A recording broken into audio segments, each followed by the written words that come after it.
Senior German official Christian Lang has called on the Albanian government to fight corruption, continue deepening reforms and avoid blockades as the three key elements for the opening of negotiations with the EU. The government announced the reconstruction and expansion of the Tirana-Durrës highway and confirmed that passage will be possible only with the payment of tolls once the project is complete. During a visit to the Agricultural University, the Parliamentary Speaker, Gramas Rucci, signed a memorandum of cooperation promising to improve legislation to help improve productivity in agriculture. Good evening, it's 6 o'clock on Wednesday the 13th of June 2018. Welcome to the English edition of Aura News. My name is Alexandra and I'm here to bring you the day's top stories from across the country translated into English. Germany has not yet concluded whether they will vote for or against the opening of negotiations for Albania at the end of June.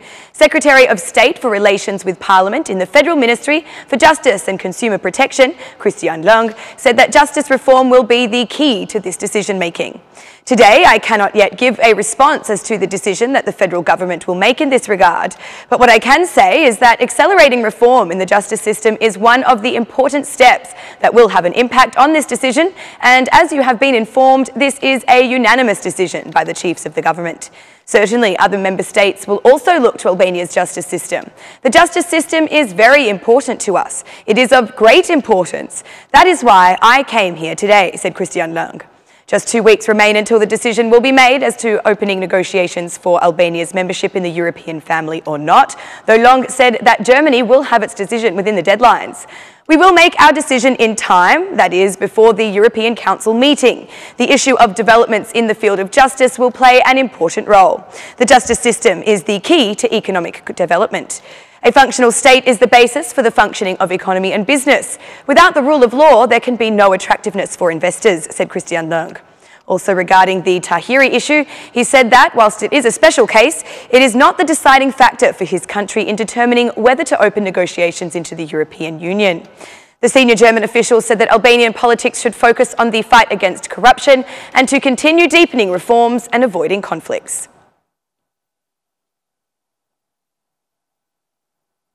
The European Union will support the full implementation of the justice reform in Albania, for which Ambassador Romana Vlahutin said there will be no return. The statement was made at the launch of the 5th session of Euralius, underlining the fight against corruption.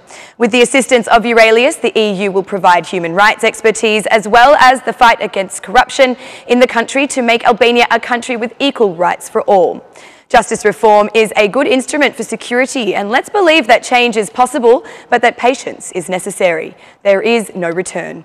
The execution of a system that will truly produce justice is a reality, and we are patiently waiting the change that the future will bring, said Romana Vlahutin. Justice Minister Etilda Jornai had a message for those she called enemies of justice reform. Without the support of the EU, US, German, Austrian and Netherlands ambassadors, designing and adopting justice reform would have been too difficult. We have completed a good part of this journey. We are already facing new challenges in implementing this reform.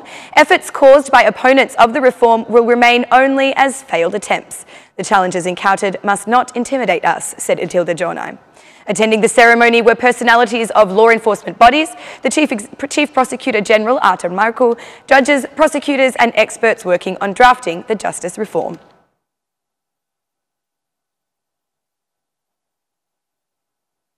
The Independent Qualification Commission decided on reconfirmation of office for the head of the Constitutional Court, Bashkim Dedja. The re-evaluation subject himself was not present at today's session, but was represented by his lawyer, Max Hajia, who had filed 2 claims, though they were not taken into account. Despite this, the trial chamber composed of Valbona Sanjaktari, Roland Ilia and Gensila Pine decided to reconfirm him. The trial chamber decided with majority of votes on the reconfirmation of the subject Bashkim Dedja in the function of judge and chair of the Constitutional Court, reads the verdict of the IQC.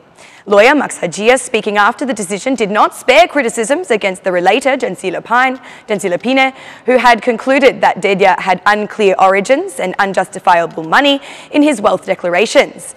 From our verification, it has been proven as fact that Mensur Dedya, Bashkim Dedya's brother, bought the apartment at a cost of €40,000 and put collateral for his grandson in the bank, clearly showing that he had the finances for this.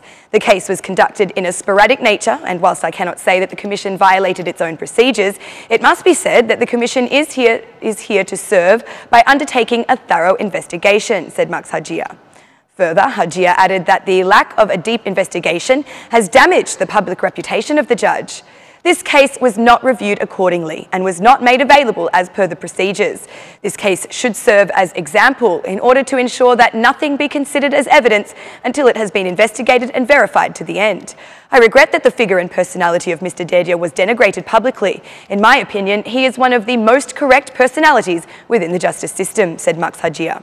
Bashkim Dedya and Vitória Tușa are the only judges of the Constitutional Court who have successfully passed the vetting process. The only judge remaining that is yet to go through the filters is Gani Dizdari.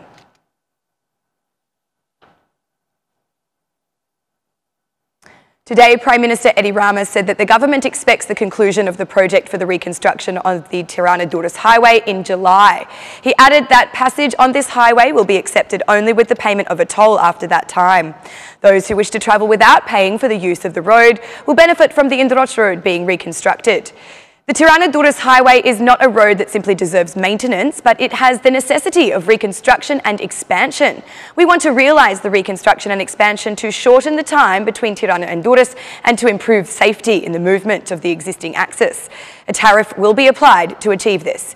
Meanwhile, the reconstruction of the degraded Tirana-Ndroç-Plepa axis will also be completed and passage will be without toll. This also opens up a perspective for the further development of agro-tourism, explained Edi Rama. Introducing infrastructure projects as part of the reconstruction package, the Chief of Government stated that in Durrës, the first terminal for cruise ships will also be constructed. We are discussing the cruise terminal system. We do not have a terminal for cruises, and although the level of interest is extraordinary, Durrës is the best place to build the first cruise terminal according to the standards, said Edi Rama. The Veliera project has sparked strong debates on the pros and cons, and not only in Durrës. The Prime Minister is clearly positioned in support, calling the environmentalists who have opposed it charlatans. In addition, he referred to the situation of some judges being involved in opposing debates as embarrassing stories. We will transform the promenade of Durrës. We will upgrade it to the same standard as we did with the promenades of Himara and Vlora, added Edi Rama. Another important decision announced by Rama was for the rubbish of Durrës to be handled by the landfill of Tirana, setting the deadline as autumn of next year for the field of waste to be returned to a park.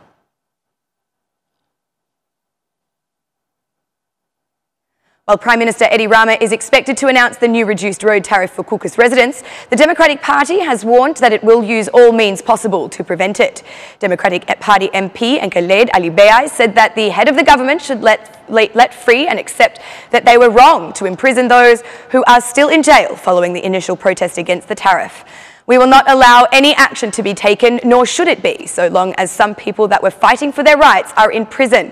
This will be the attitude of the opposition by all means, in all ways.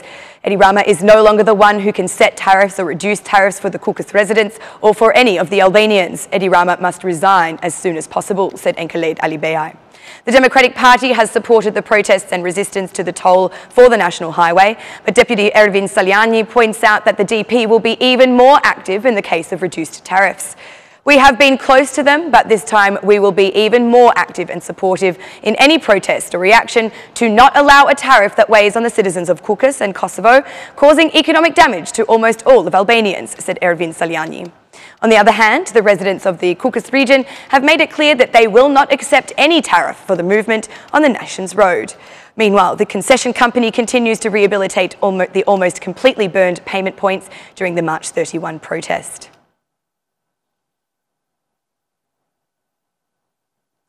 Speaker of the Parliament, Gramoz Rucci, signed a memorandum of cooperation between the Albanian Parliament and the Agricultural University of Tirana with the aim of promoting research, work, analytical thinking and increasing capacity and student contribution in government activity. Rucci said that the Parliament is preparing laws and is generating financial resources to enable support of agro-industry and agro-processing.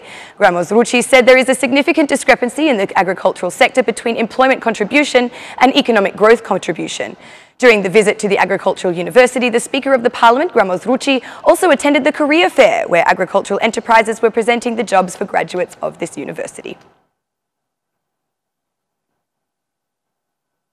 And that's the news across the country today. Thank you for watching our English edition this evening, and be sure to join me again every Monday to Saturday at 6 p.m. for the latest news from Albania. Once again, on behalf of Aura News, thank you and good night.